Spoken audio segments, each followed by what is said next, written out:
जय श्री श्याम दोस्तों। आज हम सुनेंगे मंगलवार व्रत की कथा। श्रीनगर में केशवदत्त ब्राह्मण अपनी पत्नी अंजलि के साथ रहता था। केशवदत्त के घर में धन संपत्ति की कोई कमी नहीं थी। नगर में सभी केशवदत्त का सम्मान करते थे, लेकिन केशवदत्त संतान नहीं होने से बहुत चिंतित रहता था। दोनों पति पत्नी प्रति मंगलवार को हनुमान जी की पूजा करते थे। विधिवत मंगलवार का व्रत करते हुए कई वर्ष बीत गए। ब्राह्मण बहुत निराश हो गया, लेकिन उसने व्रत करना नहीं छोड़ा। कुछ दिनों के बाद केशवदत्त हनुमान जी की पूजा करने के लिए जंगल में चला गया। उसकी पत्नी अंजलि घर में रहकर मंगलवार का व्रत करने लगी।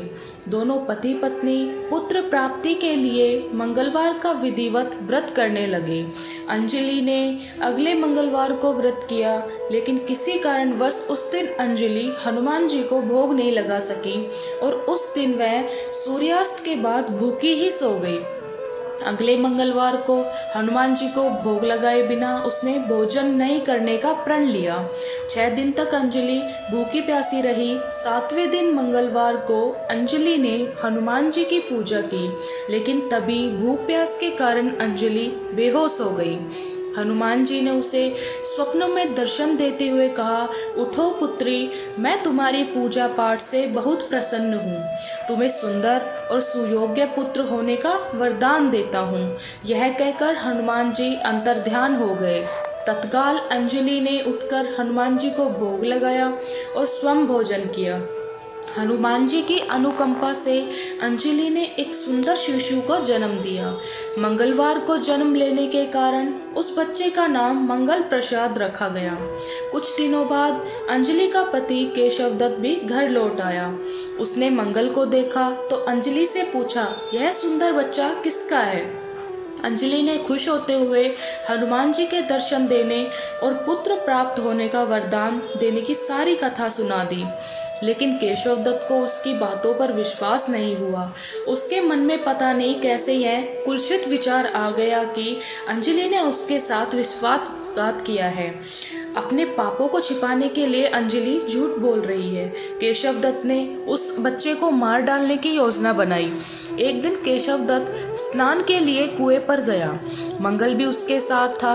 केशवदत्त ने मौका देखकर मंगल को कुएं में फेंक दिया और घर आकर बहाना बना दिया कि मंगल तो कुएं पर मेरे पास पहुंचा ही नहीं। केशवदत्त के इतने कहने के ठीक बाद मंगल दौड़ता हुआ घर लौट आया।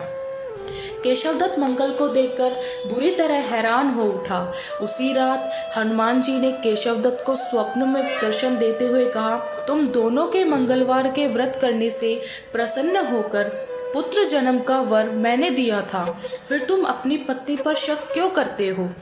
उसी समय केशवदत्त ने अंजलि को जगाकर उससे क्षमा मांगते हुए स्वप्नों में हनुमान जी के दर्शन देने की सारी कहानी सुनाई। केशवदत्त ने अपने बेटे को हृदय से लगाकर बहुत प्यार किया। उस दिन के बाद सभी आनंद पूर्वक रहने लगे। मंगलवार का विधिवत व्रत करने से केशवदत्त और उनके सभी कष्ट दूर हो गए। इस तरह जो स्त्री पुरुष विधिवत मंगलवार का व्रत करके व्रत कथा सुनते हैं, हनुमान जी उनके सभी कष्ट दूर करके घर में धन संपत्ति का भंडार लगा देते हैं। शरीर के सभी रक्त विकार के रोग भी नष्ट हो जाते हैं। धन्यवाद। ये थी आज की व्रत कथा। अगर आपको कथा पसंद आई हो तो लाइक शेयर सब्सक्राइब करना ना भूलें।